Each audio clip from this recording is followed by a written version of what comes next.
স্বাধীনতার 50 বছর পরেও ইমাম মুয়াজ্জিন এবং আলেম ওলামাদের কোনো অবদানের স্বীকৃতিটুকু রাষ্ট্র কখনো দিতে পারে নাই। ইমাম মুয়াজ্জিনদেরকে যদি রাষ্ট্র অন করে সুযোগ দেয়, অন্তত কাজ করবার পরিবেশটা করে দেয়, আমার বিশ্বাস বাংলাদেশের চেহারা পরিবর্তন করতে আর কোনো কিছুর তেমন বেশি প্রয়োজন হবে না।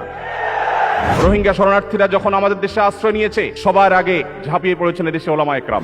যৌতুকের অভিশাপ থেকে মুক্ত করার সবচেয়ে বড় ক্রেডিট একমাত্র ওলামা একরামের। এই দেশকে যদি নিরলস ভাবে নিঃস্বার্থ ভাবে কোনো মানুষ ভালোবাসে, ওলামা একরাম হলেন সেই মানুষগুলো। অনেকে আছেন যাদেরকে হয়তো পার্শ্ববর্তী দেশ গ্রহণ করবে, অনেকে হয়তো আমেরিকা গ্রহণ করবে। ওলামা একরাম তাদের জায়গা এই দেশ, এই মাটি, ইনশাআল্লাহ তাআলা। একটু আগে বিএনপির স্থায়ী কমিটির সদস্য জনাব সালাউদ্দিন আহমদ সাহেব বলেছেন, আমরা সবাই রাষ্ট্রের কাছ থেকে দাবি দাওয়া পেশ করি, খুব স্বাভাবিক, কিন্তু রাষ্ট্রকে আমাদের দেওয়ার চেষ্টা করা দরকার।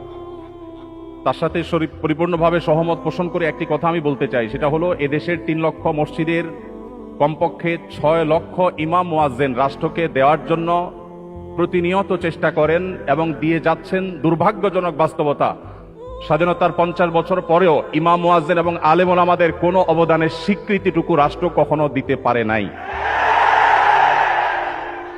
আজও বাংলাদেশের চেহারাকে যদি পরিবর্তন করে দিতে হয়, আজও বাংলাদেশকে যদি স্বনির্ভর করতে হয়, আজও বাংলাদেশের পরিবেশ সচেতনতা সৃষ্টি করে যদি সাফল্য অর্জন করতে হয়, পরিবেশ বিপর্যয় যদি রোধ করতে হয়, যে কোনো দুর্যোগ মোকাবেলা যদি সফলভাবে করতে হয়, দেশের শুধু মসজিদগুলোকে ইমাম মুয়াজ্জিনদেরকে যদি রাষ্ট্র অন করে, ইমাম মুয়াজ্জিনদেরকে যদি সে সুযোগ দেয়, তাদেরকে যদি অন্তত কাজ করবার পরিবেশটা করে দেয়, আমার বিশ্বাস বাংলাদেশের চেহারা পরিবর্তন করতে আর কোনো কিছুর তেমন বেশি প্রয়োজন হবে না।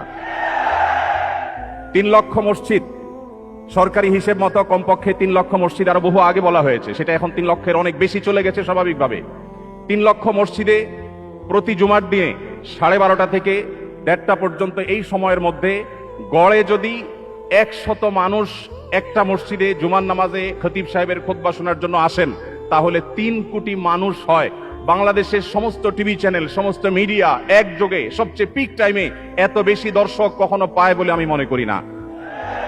এবং সারা সপ্তাহের সবচাইতে মূল্যবান সময় বৃহস্পতিবার রাতে, শুক্রবার অফিস নেই, স্কুল কলেজ নেই, মাদ্রাসা নেই, সবাই ফ্রেশ একটা ঘুম দিয়ে, সপ্তাহের সবচাইতে ভালো গোসলটা দিয়ে, সবচেয়ে ভালো নাস্তাটা করে, সবচেয়ে সুন্দর পোশাকটা পরে, সবচেয়ে ভালো আতর পারফিউম ব্যবহার করে, সবচেয়ে মূল্যবান সময়টা খতিব সাহেবদের সামনে গিয়ে দোজানো হয়ে বসে।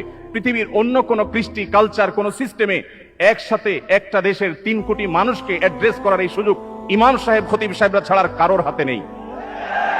ইমাম সাহেবরা যদি চান, তাদেরকে যদি রাষ্ট্র আসলে সুযোগ দেয়, তাহলে সেক্ষেত্রে তারা অনেক কিছু করতে পারেন। ইতিমধ্যে আমরা দেখেছি রোহিঙ্গা শরণার্থীরা যখন আমাদের দেশে আশ্রয় নিয়েছে, সবার আগে ঝাঁপিয়ে পড়েছেন এদেশে ওলামা একরাম। প্রতিটা দুর্যোগে ওলামা একরাম যে ঝাঁপিয়ে পড়েন, সেটা নিঃস্বার্থভাবে হয়, স্বার্থহীনভাবে হয়।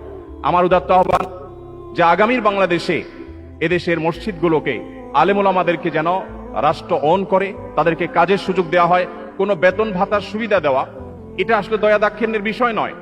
এদেশে আইন শৃঙ্খলা যতটুকু নিয়ন্ত্রণে আছে, এর জন্য আইন শৃঙ্খলা রক্ষাকারী বাহিনী, সংশ্লিষ্ট বিভিন্ন ডিপার্টমেন্টের যেমন অবদান আছে, আমি মনে করি মসজিদের মিম্বরগুলো, মাহফিলের মঞ্চগুলোর অবদান তার চাইতে কোনো ক্রমে কম নয়। এদেশ থেকে যৌতুককে যে জাদুঘরে পৌঁছে দেওয়া হয়েছে, কারা জাদুঘরে যৌতুককে পৌঁছে দিয়েছে? এদেশে যৌতুকের অভিশাপ থেকে মুক্ত করার সবচেয়ে বড় ক্রেডিট একমাত্র ওলামা একরামের। এখনো কোন মসজিদের মিম্বর থেকে, কোন মাহফিলের মঞ্চ থেকে মানুষকে চুরি করতে, দুর্নীতি করতে, ডাকাতি করতে, মাদকাসক্ত হতে, কোনো খারাপ কাজের প্রতি আহ্বান করা হয় না। এই সমস্ত মঞ্চগুলো থেকে বহু মানুষ খারাপ পথ থেকে ফিরে আসে। আমরা যদি একটা সৎ, দক্ষ এবং ভালো নাগরিক গড়ে তুলতে চাই, তাহলে সেক্ষেত্রে মসজিদগুলোকে আমাদের অন করতে হবে। আমি বিশ্বাস করি আগামীর বাংলাদেশে সেটি হবে, আমরা সবাই সেটি প্রত্যাশাও করি। আমরা মসজিদ কেন্দ্রিক যে সমস্ত ব্যবস্থাপনা করা যায়, পরিবেশ সুরক্ষা, পরিচ্ছন্নতা অভিযান, দারিদ্র্য বিমোচন, স্কিল ডেভেলপমেন্টমূলক বহুমুখী কার্যক্রম আমরা সম্পন্ন করতে পারি। আমি সালাউদ্দিন ভাইয়ের সাথে পরিপূর্ণ একমত। শুধুমাত্র রাষ্ট্রের কাছ থেকে নেওয়ার ব্যাপার না, আমাদেরকে দেওয়ার চেষ্টা করতে হবে, এবং আমার বিশ্বাস ওলামা একরাম সেটা করতে চান, কিন্তু তাদেরকে সেই সুযোগটা দেওয়া হয় না। এদেশের আলেমদের কোন অবদানকে আজ 50 বছরের মধ্যে স্বীকৃতি দেওয়া হয়েছে আমি জানতে চাই। দুর্ভাগ্যজনক বাস্তবতা, সেটি আসলে হয়নি। তো আমরা নতুন বাংলাদেশে অন্তত প্রত্যাশা করি যে আমরা সবাই মিলে, শুধু আলেম ওলামা নয়, সকল ধর্মের মানুষ কাঁধে কাঁধ মিলিয়ে আমাদের প্রিয় বাংলাদেশকে আমরা বিশ্বের দরবারে উন্নতির চরম শিখরে পৌঁছতে চাই। আমাদের পরে স্বাধীনতা অর্জন করে পৃথিবীর বহু দেশ এমন অগ্রসর হয়েছে, যেটা দেখে আমাদের কষ্ট হয়, দুঃখ হয়। আজকে ভূমিকম্পের যে ভয়াবহতা নিয়ে প্রত্যেকটা মানুষ আতঙ্কে দিন পার করছে, কি হয়েছে এদেশে? একটি মানুষের জীবন নিরাপদ করবার জন্য যথাযথ ব্যবস্থাটুকু পর্যন্ত আমরা নিতে পারিনি। আমি আশা করি আগামী বাংলাদেশে যারাই আসবেন আমরা প্রত্যেকে এই ব্যাপারগুলোতে সচেতন থাকবো। আমরা দোয়া করি আল্লাহ রাব্বুল আলামিন আমাদের রাজনৈতিক নেতৃত্বকে সেরকম শক্তি, সামর্থ্য, মানসিকতা সবকিছু দান করেন। ওলামায়ে কেরামের মূল্য যদি কোনো জাতি দিতে না পারে, তাদের চেয়ে বড় দুর্ভাগা আর কেউ হতে পারে না। আমি প্রায় সময় বলি, এই দেশকে যদি নিরলসভাবে, নিঃস্বার্থভাবে কোনো মানুষ ভালোবাসে, ওলামায়ে কেরাম হলেন সেই মানুষগুলো। অনেকে আছেন যাদেরকে হয়তো পার্শ্ববর্তী দেশ গ্রহণ করবে, অনেকে হয়তো আমেরিকা গ্রহণ করবে। ওলামায়ে কেরাম তাদের জায়গা এই দেশ, এই মাটি, ইনশাআল্লাহ তাআলা।